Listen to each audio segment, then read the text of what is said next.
nice to have such a full hall, even under these conditions, for the celebration of Buddha's awakening, which we will have this morning, this special ritual called Jodo-e, which I talked a little bit about last week.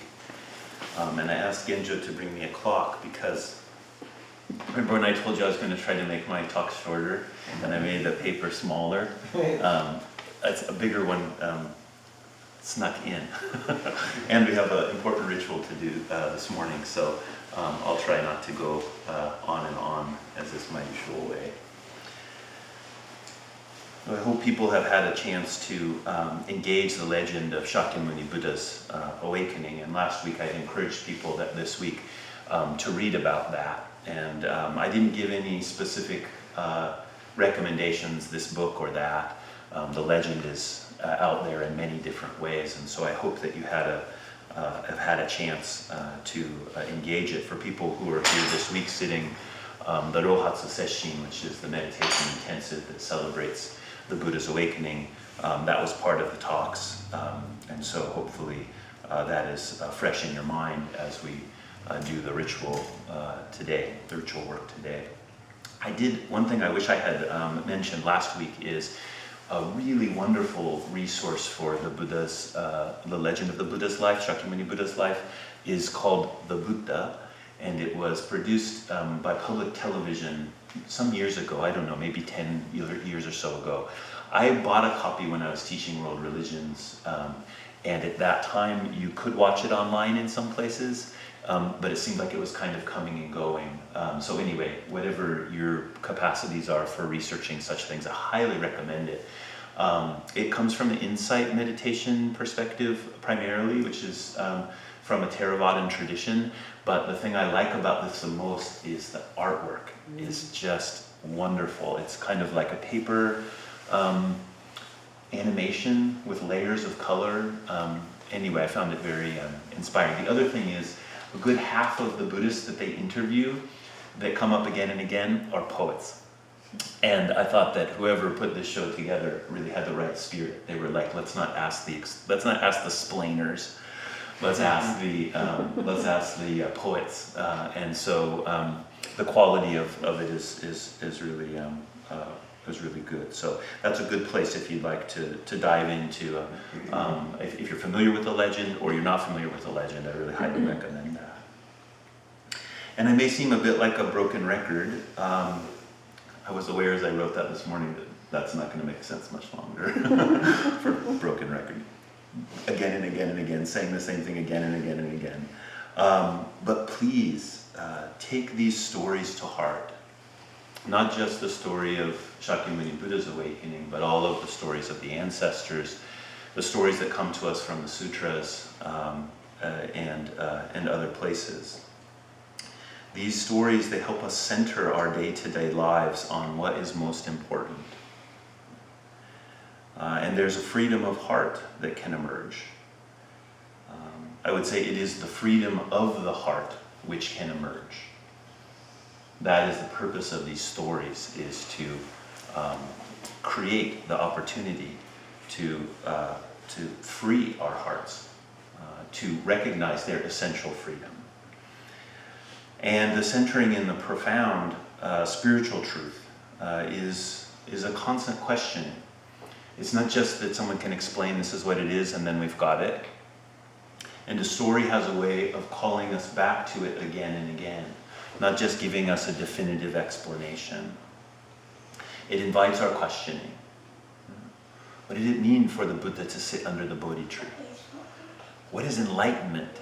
You have this story where Mara is raining down all of these delusions upon the Buddha that are embodied as ash, hot ash, or rocks, or blades, and they all turn into garlands of flowers and incense powder and celestial rain. What is that about? So this kind of story is calling out our questioning. It's calling out our own journey. It's inviting us into the journey. And so the Buddha's story gives us an opportunity to keep our own question alive about what awakening is, in a way that an explanation about awakening can't. even in the way that our practice of awakening can't. So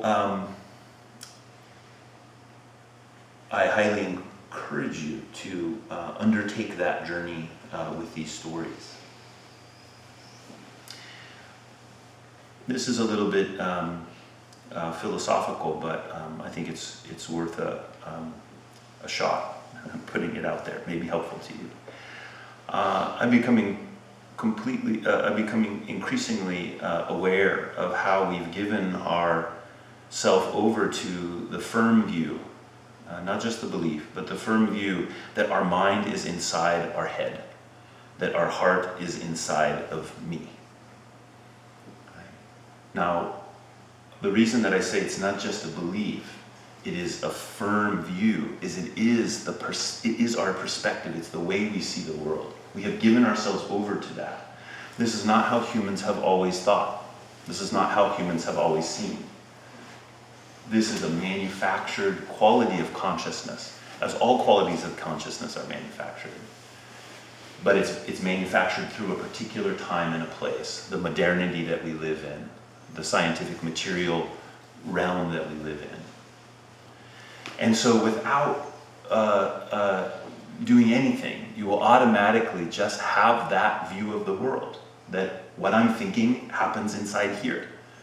Right? What I'm feeling happens inside here. It's what the great Canadian philosopher Charles Taylor calls the bounded self. We believe I am a self in a world of objects, and that there's a complete separation, and that whatever I'm experiencing is happening inside of me. That way of thinking, that way of seeing the world, it flattens our myths, and it cuts us off from the deep medicine that can move through life. You know, at best, with that way of thinking about things, stories become metaphors. They get caught in symbolism, and the images that arise in us through those legends, they become representations. They don't have power themselves. You know, the Buddha becomes a representation of awakening, which is good. That's fine to have that sense. But see how flat it is? Rather than the Buddha, the image of Buddha is simply awakening. It's not a symbol for awakening, right? But is very directly awakening. And the image that I have of the Buddha is my image of awakening. It's how I imagine awakening. It's how I can see. It's how I can walk. Because that's a framework within which I am seeing the world. So when we just think, oh, it's happening in my head, then it's all about, oh, what am I thinking about something that exists out there? Right? What is the symbol I hold in my consciousness for something that is exterior to me? And if we want to embrace this deeper current, the deeper medicine of these legends, we have to allow something else to happen. The deep medicine that I'm talking about here, I call it deep because it's not just the surface of conscious experience. It's not just the things that we can call out and we can say, oh, this is what the Buddha looks like, or this is what happened in this story, or this happened here. Those conscious things, like the objects of mind. But the deep medicine here works with the frameworks. It works with the forces that are behind the seeing, not just what is seen. So it's a shift in what we're paying attention to. Not just what is seen, but how it is that I see something. These legends help us to access something if we allow the images and the movements of the story to be real. Be us. Be about us.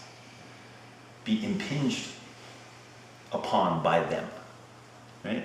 Not just, oh, a story over there, I'll turn the TV on, I'll watch it for a little bit, I don't like that so much, turn it off, go about my life.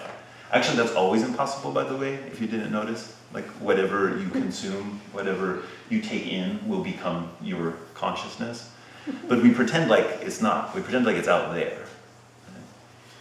And so what I'm saying here is it takes a risk to be impinged upon by these stories. You know, you may find that every year when we come back to the Buddha's enlightenment, that you're saying, what have I done this year?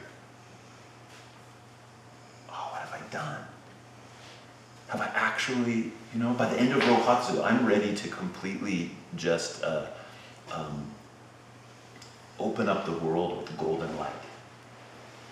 I just feel like that's the only thing that's worth doing.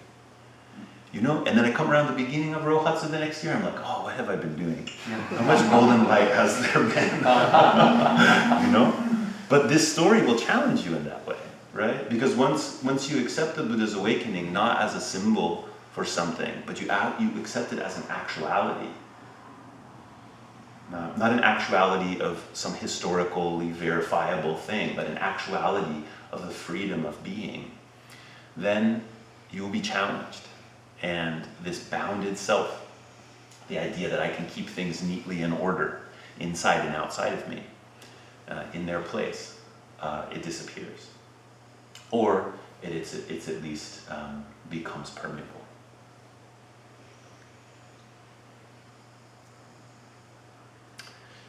The way we see things really is not flat, although we think it is. We think that we see a world and that world is just kind of like what we see, sort of two-dimensional, even though we have an experience of three dimensions, which is very interesting, by the way, if you ever explore that. What does it take for us to experience three-dimensionality, even though the projection on the back of our retina is two-dimensional? It's super fun. It'll kind of mess with your mind a little bit. There's lots of good illusions. If you go onto the internet and you type in like perception illusions, there's lots of really fun things that can kind of tweak your sense that you're just seeing things as they are, as opposed to what you're seeing is a very constructed thing. But aside from that, another way we could think about our seeing is that it's happening on a whole bunch of levels at once. It's not just I'm seeing a two-dimensional or three-dimensional static world, but the world is really alive. And its aliveness is both in that it's moving, but its aliveness is also in that it is fractal. And if you've never seen a picture of a fractal, that's another thing. I'm giving you lots of things to go look up when you go home today in your life on the screen. But if you've seen fractal images before, the way that a fractal works is that the same core shape appears on every level. So if you go to a fractal generator, for example, the Mandelbrot set is the most famous one, and you look at it, there'll be this picture, and it's kind of like this. It's like kind of an octopus arm with little things coming off of it. And if you look at that and then you go in closer and closer, you see the same pattern of the image appearing again and again and again on every minute level. And the farther you look into it, the more you see that happening. And as you pan out, if you go away from the thing, you'll see that wiggle that you saw was the wiggle on another wiggle that looked like the wiggle that wiggle was on. And it's really wonderful, and it will remind you of something. When you see it, it will remind you of something. It will remind you of life. It will remind you of what you see. It will remind you of how it is that when you're looking at the world, that it can be so alive. That a tree, the delicate branches emerging from a larger branch, emerging from another branch, emerging from a trunk, that all of that could be happening with, it's not exactly symmetry. It's not just the replication of the same thing over and over again. It is an exploration of this way of seeing, this image, which is reflected on all different levels. Now, why do I bring that up? Because I think it's interesting, is the main reason. But the other reason is because this tells us something about how it is that we see. Right? Referencing this back to the legends that I was talking about. when we picture what we see, when I say picture here, is when we are observing, when a picture is arising to us, either through our eyes or through our internal eye. As we picture, what we see is centered in the looking, right? You are looking. And it's not just that you are seeing something out there that you're just taking in, but the level at which you're seeing it has everything to do with the way it is that you're looking at it. That these refractions on every level that are happening, that your consciousness, as it focuses on something, it sees a certain permutation of that pattern because of the place you're looking at, because of the place you're looking for, because the story that you're turning to. In the particular circumstances, that shape will appear. And it will have different qualities and textures depending on all kinds of things. But it's centered in how the conglomeration of those causes and conditions come to be or seeing. Now this is a really wonderful thing. And it's a little bit trippy, it's a little bit, heady. And the reason I'm bringing it up is because it points to this depth that we have.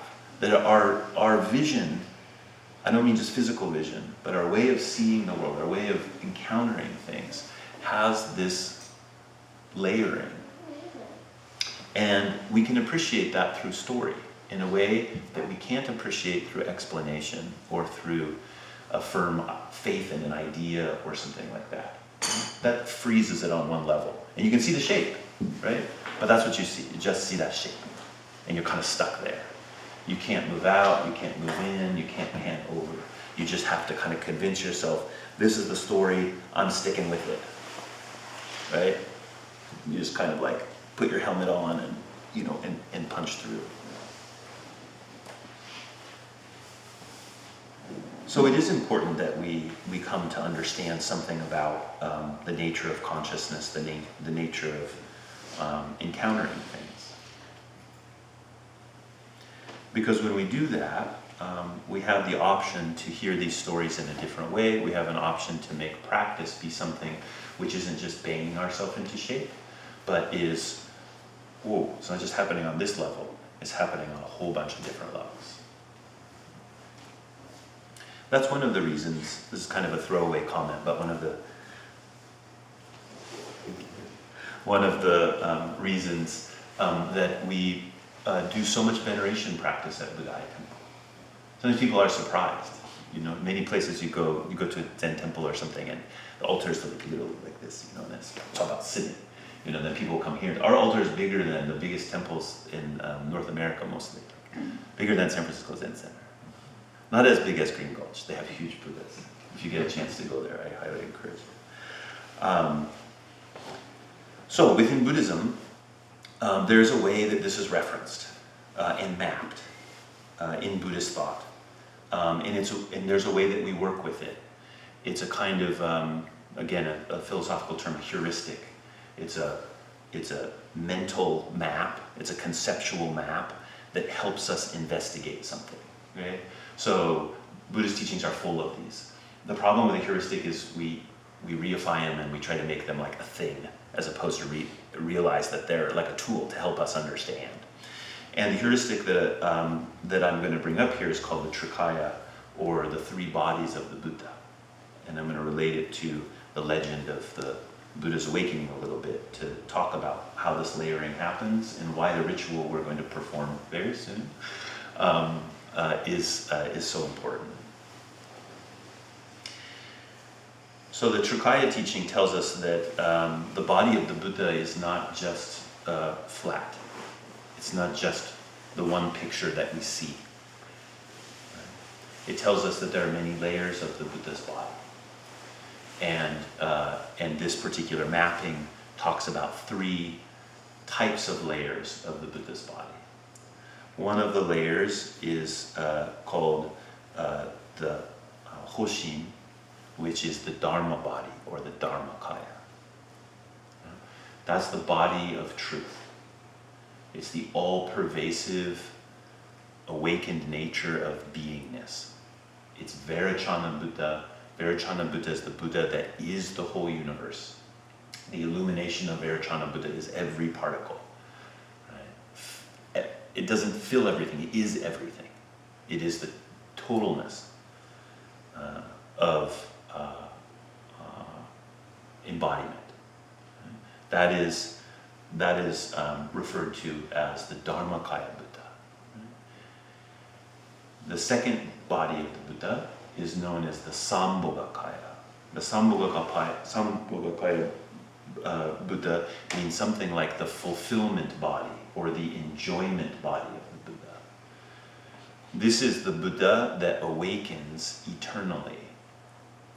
It's the Buddha that completely receives and utilizes the Dharma body of the Buddha. And in completely receiving and utilizing the Dharma body, the all-pervasive body that can't be seen, the Sambhogakaya Buddha becomes completely fulfilled, is completely full of the radiance of awakening. And because that Buddha is completely full of the radiance of awakening, they can preach the sutras. So the Buddhas that preach the sutras, the Mahayana sutras, are all Sambhogakaya Buddhas. So the Buddha who preaches the Lotus Sutra is Shakyamuni Buddha. But you might ask, if you read the Lotus Sutra, why is there a giant stupa that's larger than the earth that rises up into the air and is completely encrusted by jewels with an ancient Buddha from so many billions of eons ago we can't even remember, who's been in the stupa for that whole time? How could that happen? There's no archaeological evidence, right? And if there was, the archaeological evidence would be bigger than the whole earth because the stupa is bigger than the whole earth. So how could that even happen, right? That's where our head goes. Well, that's because the Sambhogakaya Buddha is preaching the Lotus Sutra. Right? It's not a story about something that happened historically. It's about a story that happened essentially. It happened in a different frame of reference than just the level of the flat that we're normally looking at. And then finally, we have the Nirmanakaya Buddha, or the emanation body of the Buddha, the embodied Buddha in our normal world. This is Shakyamuni Buddha as the historical Buddha who appeared in India 2,500 years ago and accomplished the way so that we can receive the Dharma and we can practice. Now in our tradition, we say that these three Buddhas are never separate. You can't talk about the Nirmanakaya Buddha without talking about the Sambhogakaya Buddha and talking about the Dharmakaya Buddha. That they are always one thing. It's like a triangle, and if you look at one face of the triangle, you're seeing only that. You can talk about Nirmanakaya Buddha, it's on this face, but Sambhogakaya Buddha and Dharmakaya Buddha are right there, just behind. You can't see it directly, they're behind. Right? If you look at Sambhogakaya, you have to talk about the Nirmanakaya and the Dharmakaya. So you can talk about one at a time, but if you're talking about one of them, you're talking about the other ones. Okay? Now why is this important? This is important because when we hear the legend of the Buddha, if we only hear it on the level of Nirmanakaya, on the embodiment, the emanation body of the Buddha, if that's the only way we hear the story, we miss something really important. That the Nirmanakaya Buddha is always made up of the Sambhogakaya Buddha and the Dharmakaya Buddha. That there is a layer, a fundamental layer in which the story is not just telling us about a person that lived 2,500 years ago. It's a story about all of practice. It's a story about all Buddha's awakening, including the Buddha that is right there inside of you. That you can actually sit at the foot of the Bodhi tree. Not metaphorically, but literally. In this story, the Bodhi tree is the Dharmakaya. She never says anything. She simply is. Everywhere, centered. And the Buddha goes on a great journey to learn what it means to sit at the foot of this tree. And the Buddha that sits there and receives the attacks of Mara and receives the awakening of the Dharmakaya and knows how to use them. That is the Sambhogakaya Buddha. And the Nirmanakaya Buddha is walking around the tree, circumambulating the tree, the whole journey of the Buddha's life, from leaving the palace to practicing yoga, to practicing austerities, to receiving offerings, to searching, and then finally finding this tree. Right? That's the circling of the tree. And then the Nirmanakaya Buddha sits there at the tree, and the Nirmanakaya Buddha, the historical Buddha, the fulfillment body of the Buddha, and the Dharmakaya, or the Dharma body of the Buddha, are one. That's what we celebrate when we celebrate the awakening of Buddha. And that appears in all of these layers. Now, there's many ways we could think about this, and as you're all aware by now, I could go on and on, but I will stop there. There's many ways to use those pieces. I present them just because I want to till the earth of your mind. I don't want it to just be kind of crusted over. Now, a more direct way to till the earth of your mind is ritual. And if we really want to embrace these stories, the philosophy I've been taking up this time talking about is probably not the most direct route. The most direct route is to listen deeply to the stories, to receive them on all the different layers, and then to embody them through practice. And practice, in one sense, all practice, even meditation, in one sense, is a ritual. It is an embodying of the legend.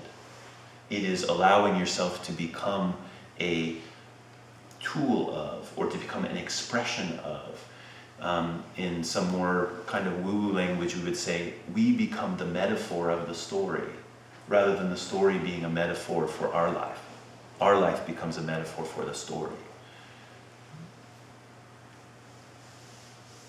I was thinking about this when I was going to come up to the explanation of ritual, that I used to complain to my teacher all the time about ritual. What happened?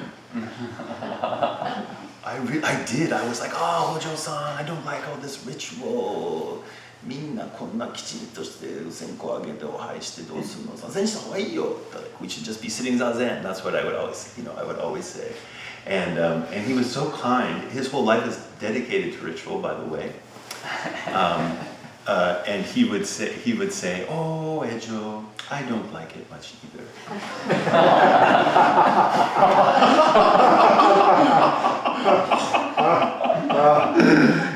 He made so many traps for me. And now, 25 years later, I've fallen deep into the hole. I deeply believe in the power of ritual. And maybe the reason that I talk about it so much is because I'm talking to myself. I'm talking to the part of me that didn't like ritual, that didn't understand what was possible here.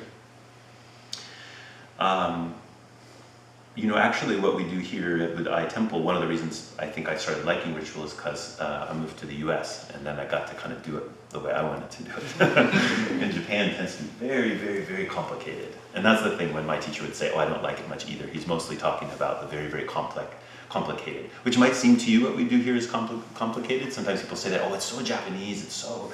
And I'm like, you have no idea. You have no idea. Actually, we've moved the bar a lot.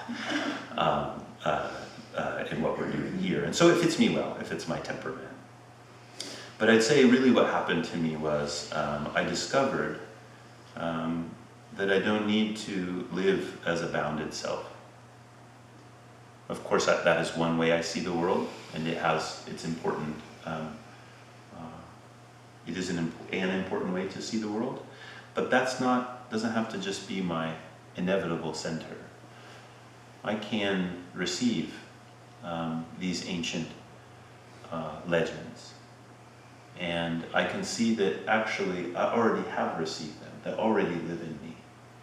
But that as I hear the story, I can see something that I couldn't see before. If I just leave it at that, it tends to say cerebral. It doesn't really get down to the part where it's working with the frame of how I see the world. And so this is where the ritual, our active participation, whether that's through sitting zazen or through the ritual we're going to do now, that's where it comes to life. So for the ritual today, it's not complicated as the last large ritual we had, which was osegaki, where we had the fires outside and everything, thanks to Genjo. It's hard work, and everyone he corralled to help with that. It's a little bit more quiet. And basically what happened like this, I'll leave here in a moment and change my robes, and there'll be a ring down on the bells and things as normal. And then come in and first make formal offerings to the Buddha. And then after the formal offerings to the Buddha that are made with the celebrant or the doshi, that's me, and the jisha and jiko who help with those offerings, then everybody in the assembly will come forward and offer incense. And there's this box right here, you just take a little chip incense and you burn it. And I encourage you, when you come there, bring the wholeness of the legend in the way that it lives in you. Just bring it to that offering and offer incense to that Buddha which is alive in you. Everyone will make that offering. Make sure that the people who are outside also have a chance to come in and offer incense at that time. And people who are here present, people don't say virtual anymore. Actually, online. I said last week, if you have some incense or something prepared or some flowers or something, that's a nice way to participate. During that time, you can make the offering there at an altar at your home, or draw a picture of the Buddha under the Bodhi tree, something, so that you're bringing that alive. After that's over, then there'll be a special proclamation that's read about the Buddha's awakening. And then there will be the recitation of the Shakyamuni Buddha's name 9 times. Oh, I forgot to say, the prostrations are 9 prostrations at the beginning and end. And they're signaled a little bit differently, but it's easy to follow along. And then we'll all recite that. And then after that's over, we recite the Makahanya Haramita Shingyo and the Shosai Myo Kichijo Dharani. The Makahanya Haramita Shingyo is the Heart Sutra that we normally do on Sunday mornings, but it's in Sino-Japanese. And then there's one more short dharani called the Shosai Myo Kichijo Dharani, the disaster averting dharani. And I believe someone will tell you where that is in your book. And then there's a dedication of merit and 9 more prostrations to finish the ritual. Did I leave anything out in terms of ritual explanation?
heavens open and her compassionate rain falls on the earth.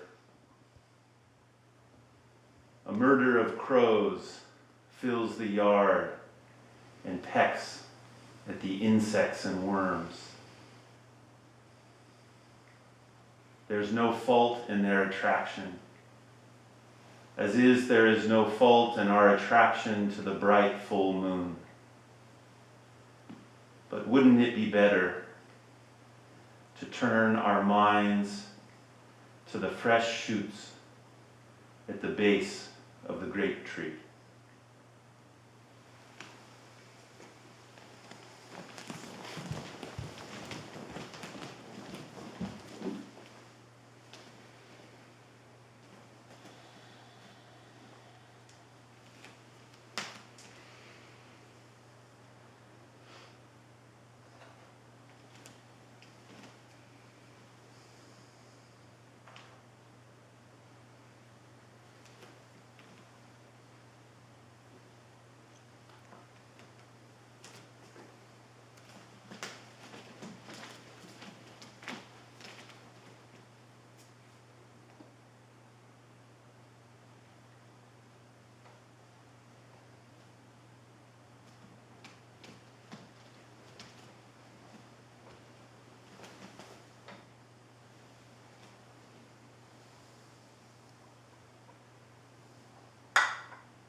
On the 8th day of this month, we respectfully celebrate the occasion of the attainment of the way by great benefactor and founder of the doctrine, the original teacher Shakyamuni Buddha. We have reverently prepared incense, flowers, candles, sweets, and tea, and have extended them in offering. We offer the excellent merit of the gathering of this present pure assembly to requite the compassionate blessings of the Buddha's Dharma milk. The following is humbly considered.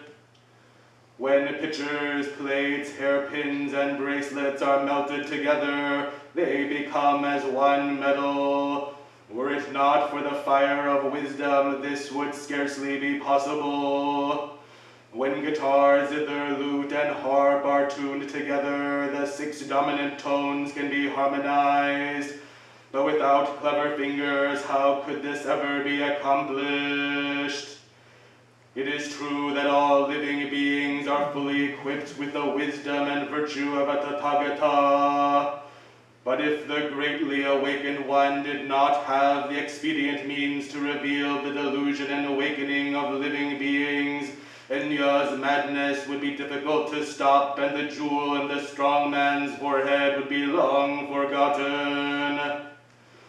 We now know of the attainment of the way by the great earth and sentient beings, and are freshly aware of the direct cause of inherent Buddha nature.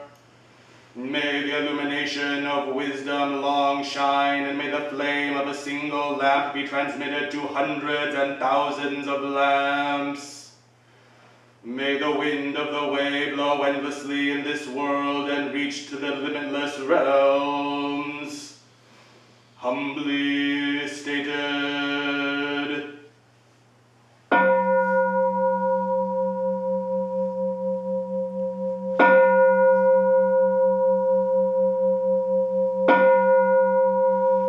Namu Shakyamuni Buddha.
Daimyo Kichi Jodo-e, we offer the merit to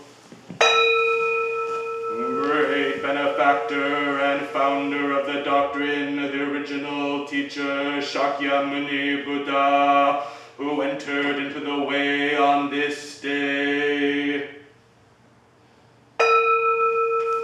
May we repay his compassionate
Yay, thank you, Buddha.